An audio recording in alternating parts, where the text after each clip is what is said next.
So I'm here with Coach Caroline Miller in her lovely home in Bethesda, Maryland.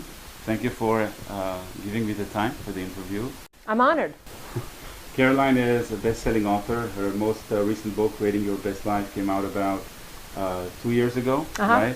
A huge success. It's coming out in paperback in a few months, so I think I was just lucky to get some of her time before she gets maybe on the road and busy again and all of that. And we'll just be talking about inner peace, about goal setting, and about life list, which has been Caroline's area of expertise and focus of her work the past few years. And just have some interesting conversation. So thanks again. Oh, thanks. Thanks to you. So my first question is about midlife. You know, I wanted to ask you how you see midlife issues related to your work, to to life lists, to setting goals. You know, I just turned 40 this summer, and the ride of your life is kind of a midlife thing for me. Yeah.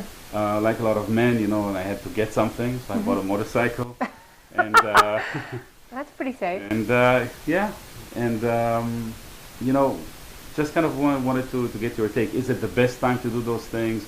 What should people focus on?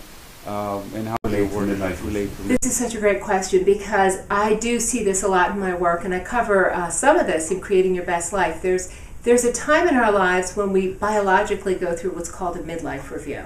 And this is about when men and women start to take a look at their lives and they assess their regrets.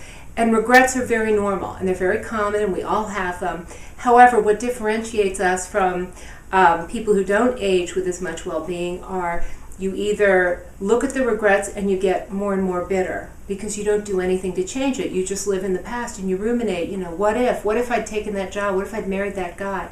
On the contrary, other people who do a midlife review and take those regrets and make changes in their lives, but not just set goals, create accountability to move towards those goals. Those people often do hire coaches to help, you know, walk them through the process of effective goal setting, being accountable.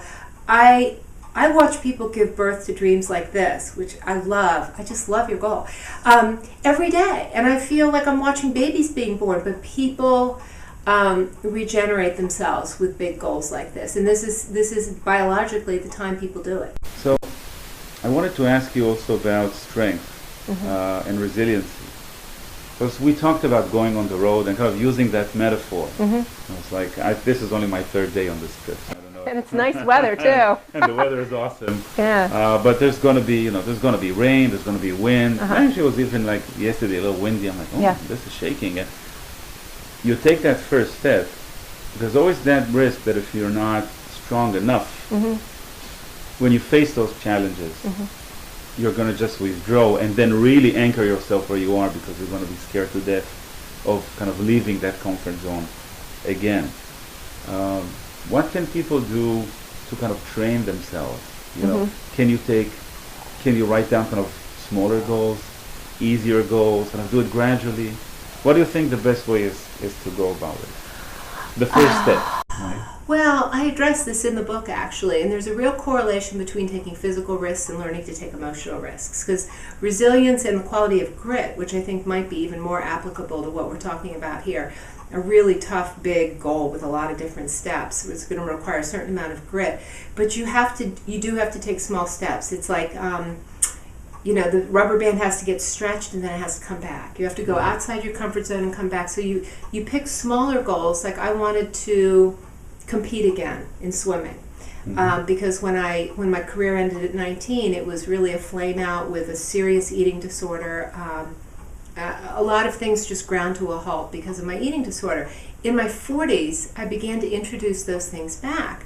And I was scared to compete again, so I had a lot of little goals along the way, like 5 practices a week or doing certain times in practice or whatever. I never could have started with a competition. So you do have to build up to it, but at the same time, you have to pull the trigger. At some point, all those little preparatory experiences have to stop and you have to go for it because that's just not going to get any easier.